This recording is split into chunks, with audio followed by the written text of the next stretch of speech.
I've learned that I can't talk over intro music. It just doesn't work. So you'll get to see me do a little dance. I'm not sure how that's going to work. But welcome to Oh My Word with Katie. I'm so excited for y'all to get to hear/watch, however you consume podcasts, my interview with Heather Kaufman. This is the first remote interview that I have done for season 5, and I think it went really well. We had a great conversation that really felt like what I want this show to be about. So I'm very excited for y'all to get to hear it. She has a book coming out that challenged her as she wrote it, particularly as a mother of 2 boys. So if you're a parent, you definitely want to listen.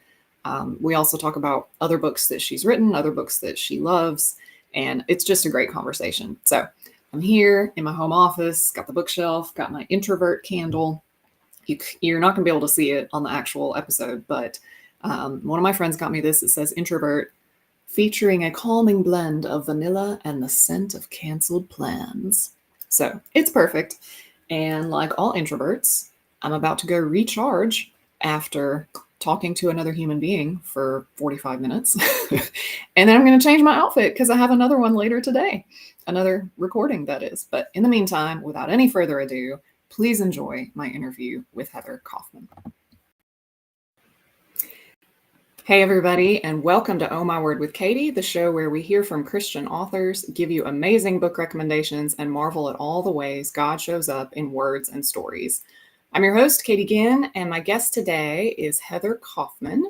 Heather is about to release On Living Stone, Salome's story, which is book 3 in her Women of the Way series, focusing on women who are part of Jesus's earthly ministry.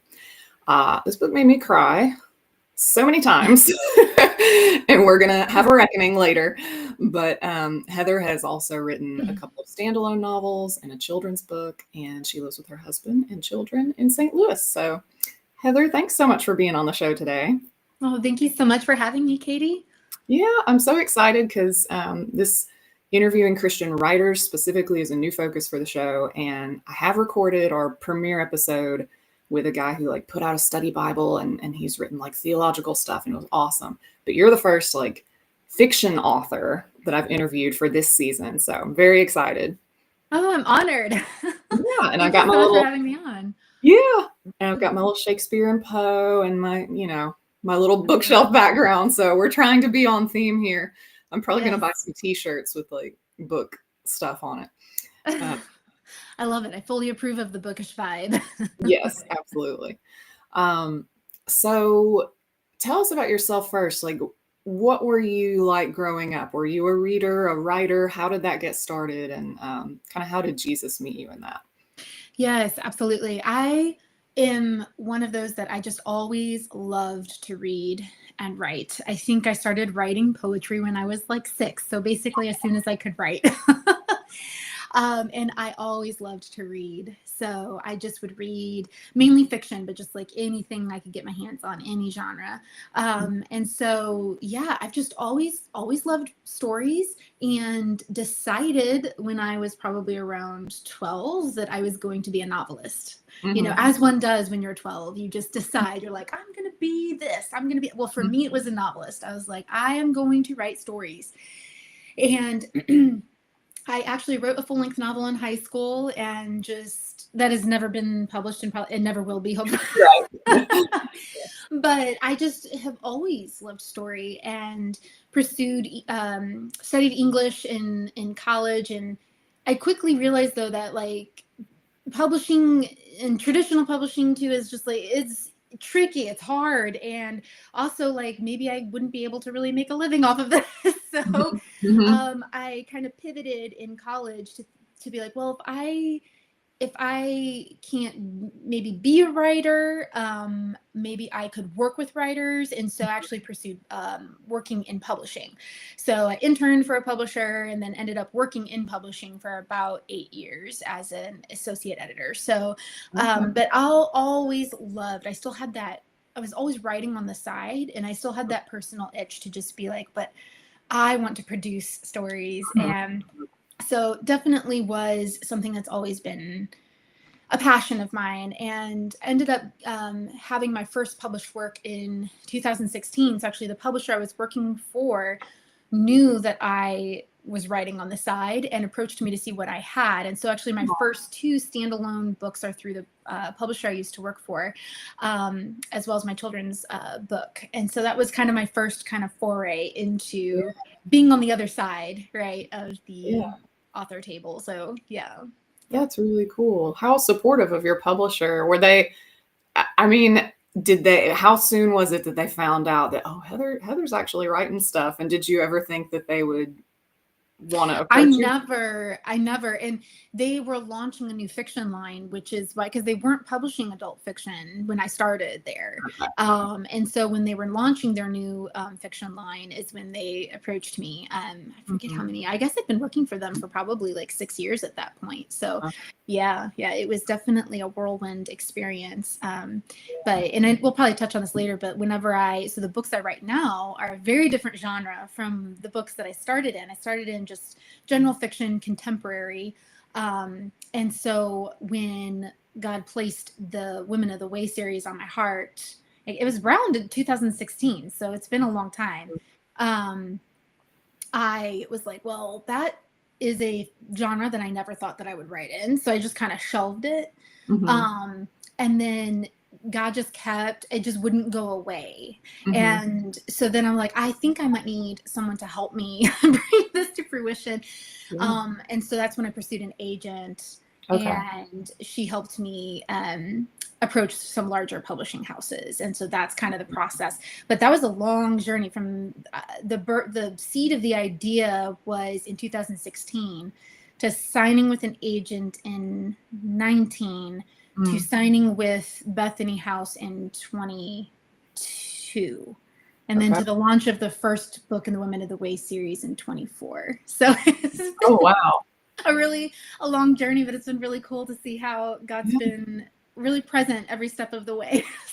Man, that is so fun. So now I'm curious, your first couple of novels that were not necessarily in this like biblical fiction genre, how did your faith play into that as you're writing those, like just as a believer or I'm assuming you were a believer when you wrote those. Yes. Yeah. How did that play out? Because a lot of people, myself included, I was a kid who wanted to be a novelist, and I was like, how do I write for the Lord? And it was agonizing.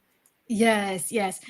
Well, so the first two books are very different from one another, actually. But I just, the first one is called The Story People, and it really, the theme had to do with finding one's joy in one's vocation, and kind of wherever God plants you, even if it's in a place that was unlikely or that you weren't expecting, that you can flourish there. And so the spiritual themes were definitely present, but I would say not as heavy as some of my later books. It's definitely more of I would say like a rom-com kind of thing. So it's just like almost like a bookish rom-com set in a small Midwestern town, but really with those themes of how can I flourish wherever God plants me. And then with the second book, it very much was born out of a personal experience with growing up with a brother who had special needs, and just being military. I grew up military, and having to travel or to be uprooted so many times and experience many different churches because of that, because you're moving every 2 to 3 years. Just seeing like sometimes the church was a really loving place for my brother and my family, but sometimes it wasn't so much. And so I really wrote this second book, Loving Isaac, to really talk about special needs within the church in a way that was not preachy, in a way that was accessible. And so story felt like a really good medium for that. And so it's how do we love people well who have different needs than us, and how do we do that as the body of Christ? So that was the second book. Yep. Wow. Very, very cool. All right. So you said God placed, my computer's doing something. Hang on just a second. I'm going to get rid of it so it doesn't mess us up, because that would be terrible. 24 hours. It's going to reboot in 24 hours. Not right now. Okay. So you said God placed the idea on your heart for Women of the Way. That was going to be one of my questions. Whose idea was this? Was it yours, your publisher's? So then did you already know like kind of which women you wanted to focus on, or were you just like, was it more of a broad idea? Yeah, that's a great question. So, so back in 2016, it was during an Easter sermon where I believe the preacher was talking about John 11 with the resurrection of Lazarus, and I had grown up in the church, and so you hear names like Lazarus, Mary, and Martha, and it's easy. It's just kind of sometimes we're so familiar with these names that it's easy to like hear them, and they just kind of wash through, and you don't really stop and linger. Mm-hmm. And I was just struck by a deep admiration for Martha. Mm-hmm. She is at a low point where her brother has been dead for 4 days. She's personally disappointed with Jesus because he has not arrived, and they are good friends of his.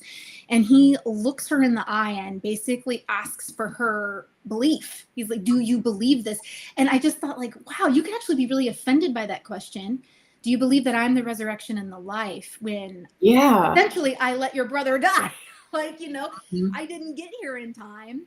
And so instead of taking offense, she gives one of the most powerful confessions of Jesus as the Christ in the Gospels. I think the only other confession that rivals that is Peter's. And so I sat here thinking, like, really, all the messaging around Martha is cautionary. Like, don't be a Martha, Mm-hmm. be a Mary, don't be a Martha. And I was like, actually, we should be like Martha, who were Yeah. able to confess Jesus as Lord, even in the face of personal devastation and disappointment. And so that really was the birth of my first book, Up from Dust, which is an exploration of Martha. Mm. And it's interesting. So I say God placed the woman of the way. He placed that story on my heart. And Okay. that's the one that wouldn't let me go. And so when I approached an agent and we were thinking through the book and possibly if there could be other books, I thought, what, it'd be really cool to have like a Siblings of Bethany series where it's Martha, Lazarus, and Mary. So if one from each of their perspectives. So that's actually what we were pitching.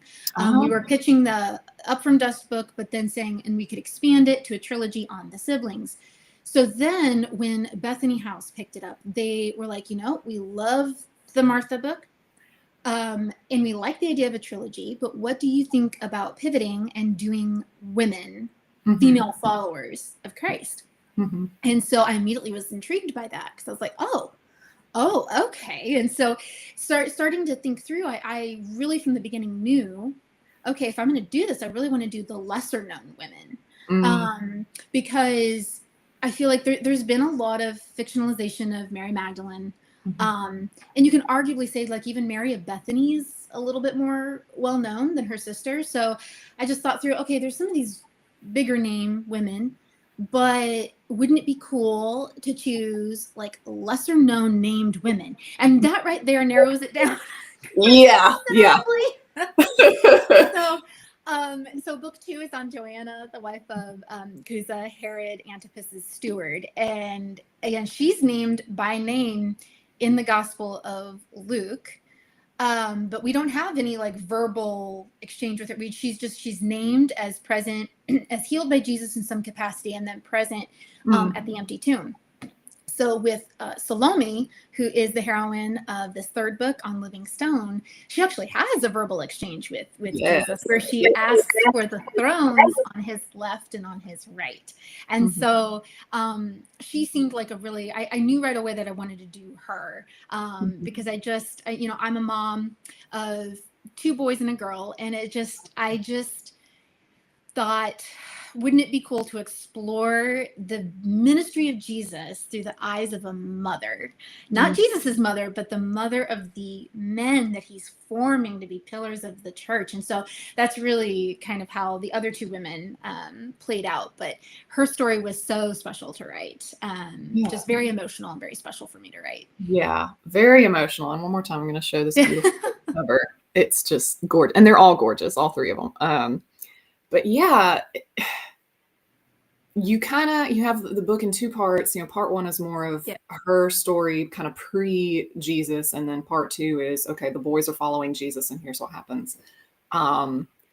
Did you find yourself like trying to immerse yourself in other like biblical depictions like The Chosen or things like that, or were you trying to like stay away? Because she's in The Chosen, but it's like, Yes. how did that work for you as a writer? Yes.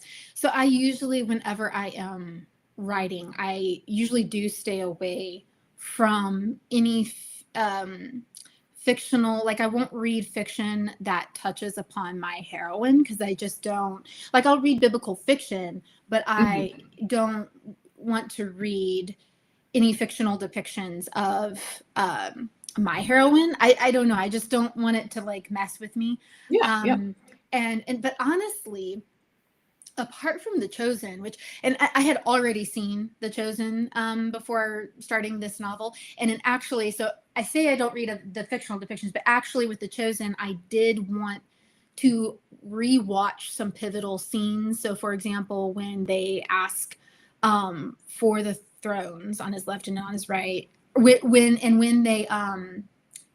they get named the Sons of Thunder because they want to call down fire from heaven, some of those big moments, I actually rewatched it because I wanted to make sure I wasn't making similar choices as Yeah. far as like, I don't know, like the scripture maybe that The Chosen brought in, or some of the wording, because The Chosen's so popular and a lot of people now have seen it, and my audience kind of overlaps. I actually wanted to make sure that, like, okay, am I, you know, I don't want to be seen as copying anything that The Chosen's doing. So actually, I did intentionally rewatch some of those key pivotal scenes to make sure I wasn't. And then there were also some choices like with Simon Peter, because Simon Peter is a big character in this book that I was like, okay, I'm actually not going to, I don't think this is a spoiler. Well, maybe it is, but okay, I won't say it. But like, I won't make certain choices because The Chosen did those creative choices for that character, and I don't want to Mhm. be copying. But as far as like reading other people's like fictional accounts, like novels or anything, I usually stay away. But it's the interesting thing about Salome is that I couldn't find any. Like there were no novels on her. Yeah. And that excited me. Like with Joanna, there were a few. Like there were a few where she was either, there was like one where she was the main character, and then there were some where she was a minor character. But like with Salome, I couldn't find any where she was like the main character. And so that actually kind of excited me, because I'm like, I, with these books, I really want people to stop and think about these women that Mhm. we've maybe never really thought about before, that we've not slowed down to really put ourselves in their shoes. And so it actually was kind of exciting to be, apart from The Chosen. Like I felt like people hadn't really depicted her maybe in detail. Mhm. So Yeah. And you definitely made different choices than The Chosen, because on The Chosen, yes, she's sort of a comic character in some ways, not in a yeah, bad way, but it's very much played for comedy in many cases. And yours is, not that there's no humor in your book, but it's a much more like serious, yeah, like thoughtful depiction of her and her inner struggles and stuff. yes, Um, good. how how did you come up with, because we don't want to spoil and tell people what's going on, but like as far as a backstory, like we don't really have one for her, except she's married to a fisherman, her boys are fishermen, she's at the empty tomb, she has one conversation with Jesus. So like how did you come up with like, well, what's part one gonna even be? I mean, because that's all you really. Yes, yes, yes. That's a good, yes, because so yes, part one is all fiction. It's all fiction. It's all backstory. Part two kind of has some of that built-in structure, and I structured it around the various stages of her son's calling. So that's kind of how I structured part two. But yeah, part one. Um, what's interesting, it was very organic. I it really started to form for me when I was brainstorming her father, and I wanted to brainstorm her family of origin. I'm like, okay, I know I want her to come from some sort of really humble background. And so I was just thinking through professions. I was just thinking through like, oh, could he be a farmer? Could he be a hired hand, a shepherd? Like, what kind of profession do I want him to have? And I just stumbled upon stonemason. I don't even remember how. I just stumbled upon it. And then all of it was just like boom, like just everything just like shattered into like clarity for me, because I was like, oh, like if he's a stonemason, like just this idea of shaping and forming the stone, and what an image that is throughout scripture of God as our rock and our fortress, but also Jesus as the cornerstone. But then also we are called living stones, and we're building, and Mhm. Jesus is called a living stone. And so we're building on this foundation of the prophets and the apostles and Jesus as the cornerstone, and just all this imagery.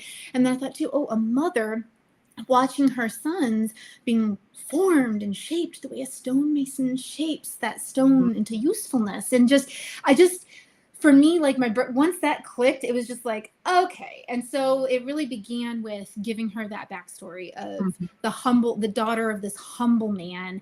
And also just, I don't know that this is giving anything away, but like I wanted her to feel like part of her emotional journey is learning to define herself by who she is in Christ and not in her roles, right? And I think this is the challenge of lots of mothers and parents, is it's so easy to take our vocations, our different callings, and to define ourselves by them, when that's a calling, but it's not who we are. Like, we build our identity, the solid foundation is on Christ.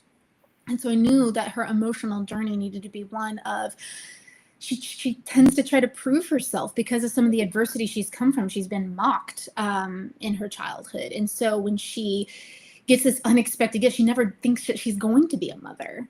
And so when she gets this unexpected gift of a husband and then sons, which sons were a big deal, like, and she's the mother of these two boys. And it's just how tempting it is for her to try to like prove herself, to silence all of the people who mocked her, to say, look, I am a mother of sons. Like, this is, and just how tempting that can be, to find our identity in those things. And so that was kind of how I formed her background, is her showing how she is trying to prove herself maybe a little bit, and then how she realizes she has nothing to prove but everything to receive, right? Yeah. So that's kind of how that played out. But I just love her father so much. Oh my goodness. Yeah. I just I got really teary every time I would Yeah. write or edit anything with him. So ended Yeah. up being a very special, like, part one is just very special. It flowed out of me so easily. Part two was really hard, but like part one just flowed out of me and is a very special, that Mhm. is just very special to me, that part one. Yeah. Yeah, for sure. Well, but part two made me cry too, because then you get to the cross, and Yes. I mean, and she's there with Mary. She's become friends with Mary, mother of Jesus, and then like you use a lot of this poetic language throughout the book, but then after he dies, or right when Jesus is dying, it's like there's some very stark, just like short, like sentences, and I was just like, oh my word, like I had to get up out of bed and blow my nose after finishing this book, Oh. because it was just like um Yeah. but the other part then for part two is you have four whole gospels with all these stories, and you got to pick and choose what went into that. Yes, and that is partly why part two was so difficult. Partly because, yes, I had to be highly selective. And so part of it is when we see how soon this family came to know Jesus. John is it's John and Andrew who followed Jesus. Is it John chapter 1, where they meet Jesus? They're disciples of John the Baptist who then follow Jesus. So when you see how early this family came to know Jesus, it's just astounding. And James and John, their parents are the only ones named in the Gospels. And so we know Peter has a mother-in-law, but like, this had to be such a special family to Jesus. But that added to the complexity, because it's like, oh, like they knew him from like the very beginning of his ministry. And so really what was helpful for me is I decided early on to structure part two around the three stages of the disciples' calling. And I really borrowed heavily for this from James MacArthur has, I think it's called 12 Ordinary Men. And then there's also The Training of the 12 by A.B. Bruce. And those books were very helpful in showing the various stages of Jesus calling and training the 12 apostles. You have the initial call to belief, where they encounter him for the first time. And that we get that exclusively in the Gospel of John. Mm. And then you have the calling into full-time discipleship, which is what we usually think of when we think of the calling of the disciples. And that's that Luke 5 passage. And it's in other gospels as well, where they're fishing and he comes and he says, hey, follow me. I'm going to make you fishers of men. Mm-hmm. And then you have the third stage where it's the call into apostleship, where he has a large number of disciples at this time, but he chooses 12 of them to be his apostles. And he actually gives them his authority to heal and to cast out demons. So I thought, you know what, I'm going to structure this. What would it be like as a mother at each of these stages of the callings of your sons? You know, and so I show Salome, like, there's some skepticism at the beginning because Jesus has literally done nothing right now to show his power. Like, this is before he has done anything Mm-hmm. as far as like healing or any teaching or any of that. And so it's just interesting trying to like imagine, okay, as a mom, would you be happy about this? Would you have some worries about it? Like, what would you be processing and be like, okay, so John the Baptist said that this is the Messiah, but like, is he? Like, my sons Right. are, you know. What do you So even think about John the Baptist? Yeah. yeah. And so that's really helped narrow down is like I kind of clustered any biblical events kind of around those three stages. And then also knowing that I was kind of the antagonist, for lack of a better word, is Cadmiel, who is, we see him in part one. And then in part two, he becomes a little bit of a antagonist, but I hope he's a sympathetic, somewhat antagonist. I hope there's some sympathy for him. He actually, he was very interesting to write because I actually had a lot of compassion for him the entire time. So it was interesting to have so much compassion for the bad guy. And so, but I hope that comes across on the page and makes him a little more nuanced. And so knowing that he was going to be one of those teachers of the law that Jesus so often came up against, right? And so that also helped. Okay, what are the incidences where Jesus comes head to head with those teachers of the law and the Pharisees, and strategically choosing those moments as well. But then I knew, like, I always knew that I was going to do the healing of Peter's mother-in-law because I don't want to give anything away, but like these are characters that I've built up. So there were certain things I knew from the beginning that I was going to touch upon, but honestly, it was tricky. It was tricky because of the sheer number of stories I could potentially draw upon, but then also because we're so up and close to Jesus. And with my other two books, I could kind of come and go with his ministry.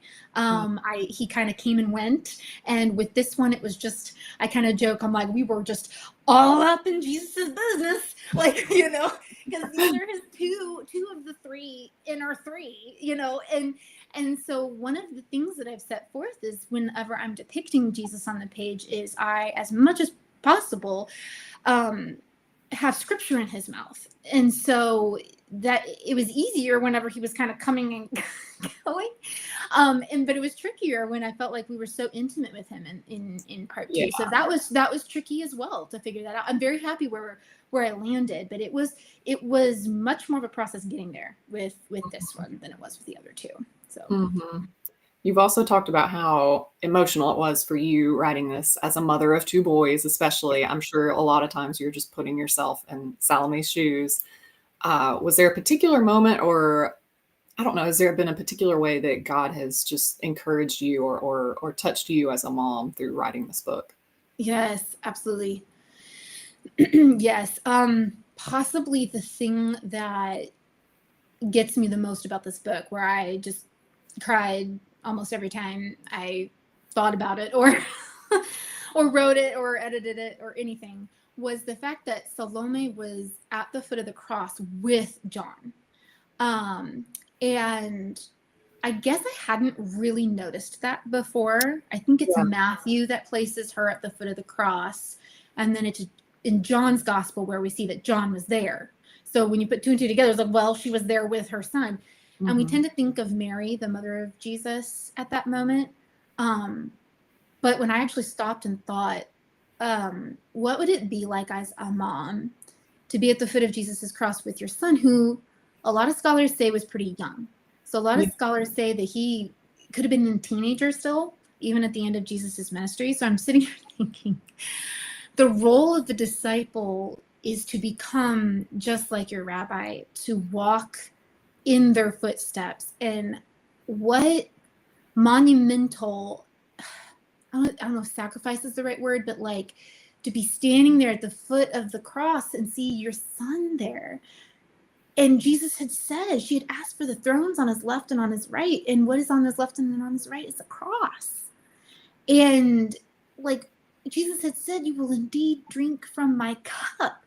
Yeah. And so, like, I'm getting choked up now just thinking about it. Like, what was she thinking? Could she have been wondering? I mean, I think she would have been wondering, will it be my son next? Yeah. How could you not think that? Right. Like, I feel like that had to have crossed her mind. Mm-hmm. Is my son going to be on a cross? Mm-hmm. And the fact that she stood there, she was there. Like, I just feel like there's a level of surrender that had to have taken place. And so for me, it was challenging. And she has this realization where it's like, they're not treasures for me to hold on to really tightly.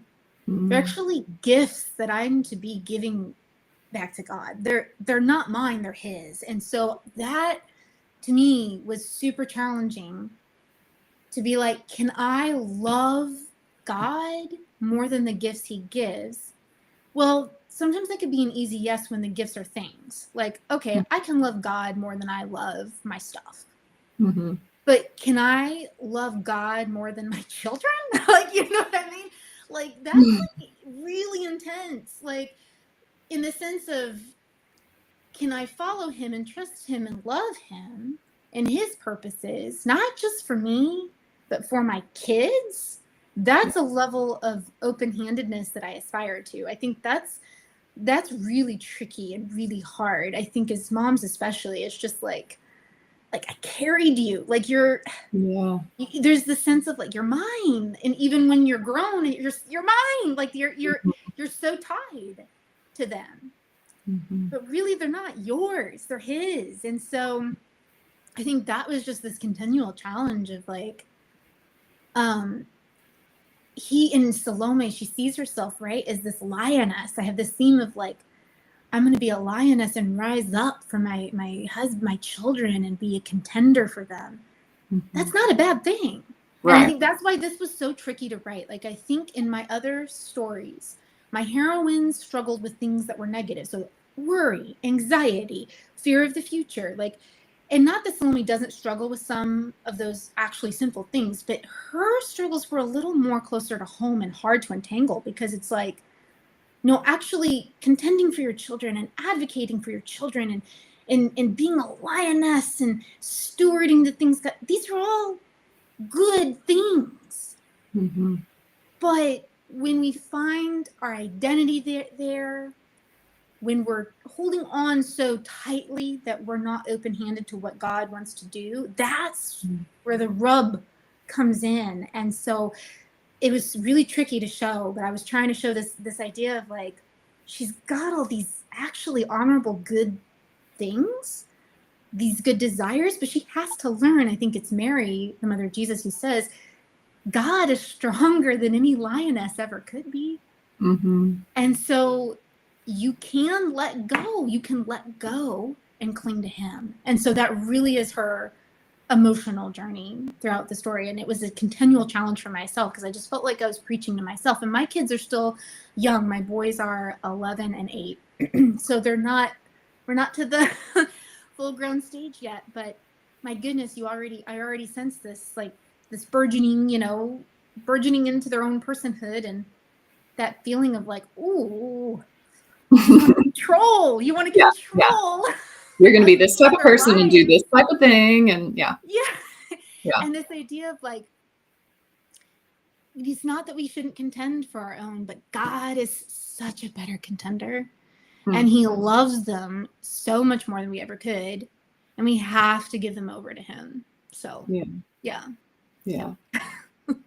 That's rough. I may need to reread this after I become a mother. It's just, keep it fresh in the mind. Yeah. Right. So I want to go into a little bit of a pop quiz, let people get to know you more and some of the things that you're reading. And then we'll be sure and tell people when and where to buy the book and all of that. Absolutely.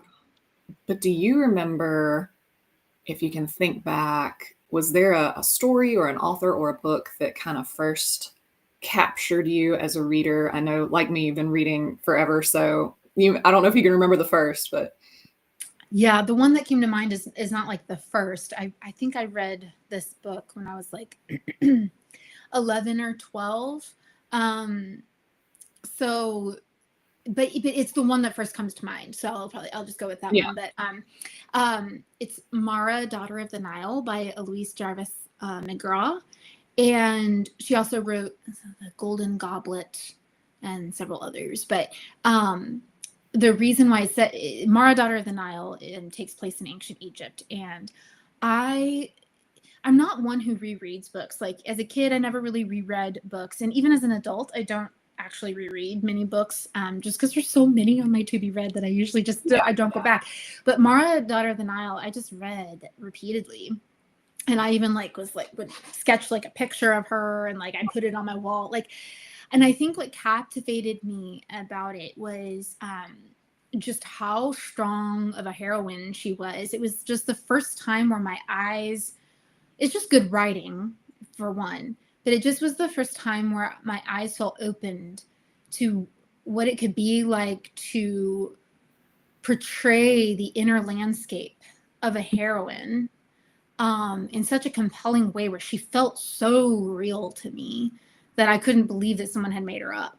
And but also not lose that action, because I tend to it's so hard. I feel like it's hard to find that balance of heart pounding action with also this introspective inner landscape. And some books tend to I feel like they tend to gravitate one or the other. It's like we're slower and introspective, or we're fast paced and this was such an intriguing combination of the two, where it was just so, I just fell in love with her. And so I would say it's that book where I just felt like even years later, I think I want to write a heroine that's that captivating. So Yeah.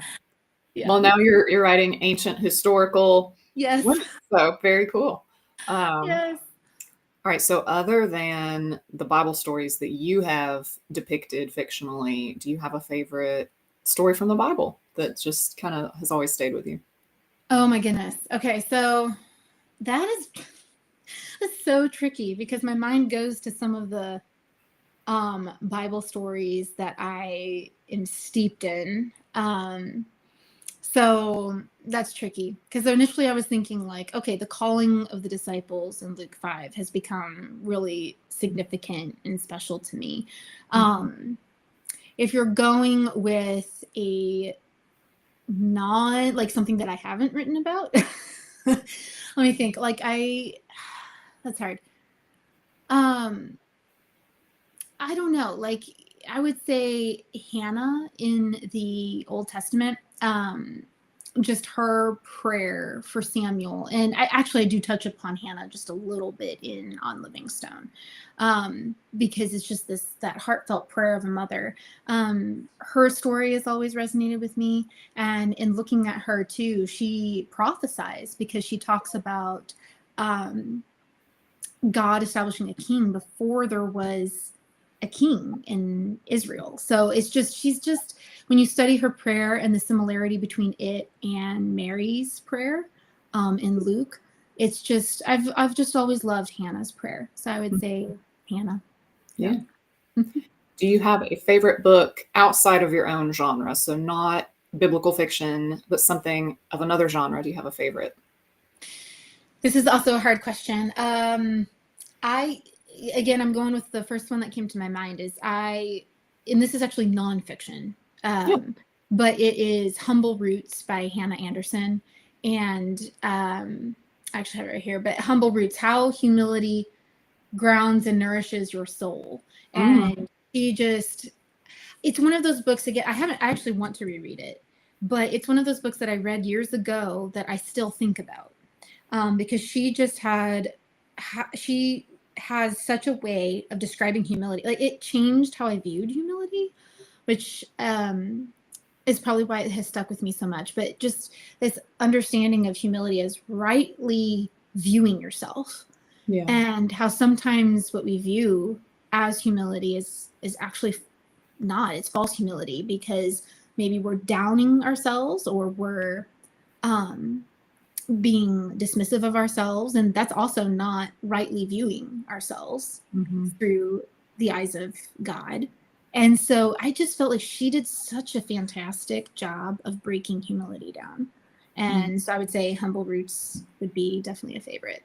Yeah. Highly recommend that book. Yeah. I may need to add that one to my list. That sounds great. Yeah. All right. What else was I going to want to ask you? What are you reading now? That's what I wanted to ask. Yeah, we'll talk about reading outside your genre. I'm actually reading very outside my genre right now.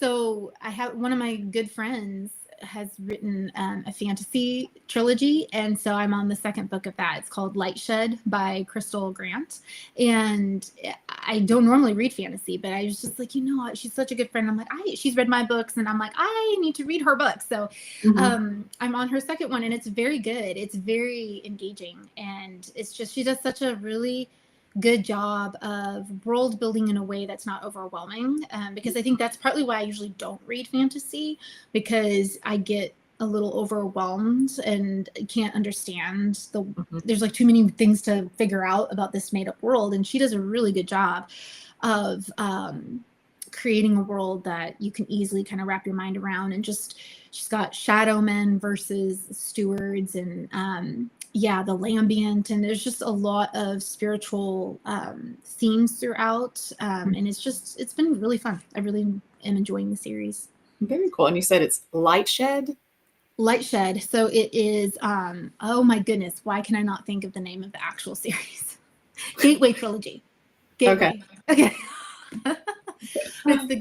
And she just released the third book a couple months ago. So you can binge all three. Very cool. Well, all right. I'm going to show the cover one more time. Yeah. When and where can people buy On Living Stone? Yes, so it is available for pre-order pretty much anywhere books are sold. I always recommend Baker Bookhouse because they offer such a fantastic deal. You can get 40% off and free shipping. Wow. And it also, I haven't announced this formally yet, but I'm doing a pre-order special through Baker Bookhouse where you get some extra little goodies. So I would say if you visit my website, which is hmkstories.com, I have a landing page, it's like /on Livingstone, where I have purchase links, and Baker Bookhouse is on there. So you can pre-order it anywhere, but I highly recommend Baker Bookhouse. You just can't beat their deal. So for sure. And then official release date is January 20th. Yes, of 2026. So coming up in just a few months. You've churned these out like 24, 25, 26. Yes. Yes. What's next? In January. Oh my goodness. So yeah, it has been a whirlwind because there's a lot that goes into releasing a book, and there's a lot of prep leading up to and just after. And so it has been challenging releasing in January because you are kind of gearing up over the holidays, and then releasing. But on the flip side, it's been nice because my books really are they tie in so well with Easter.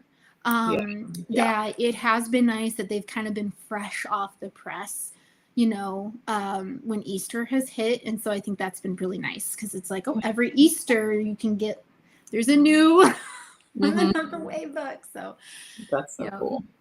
So are you working on anything now, or do you have any ideas percolating for your next one?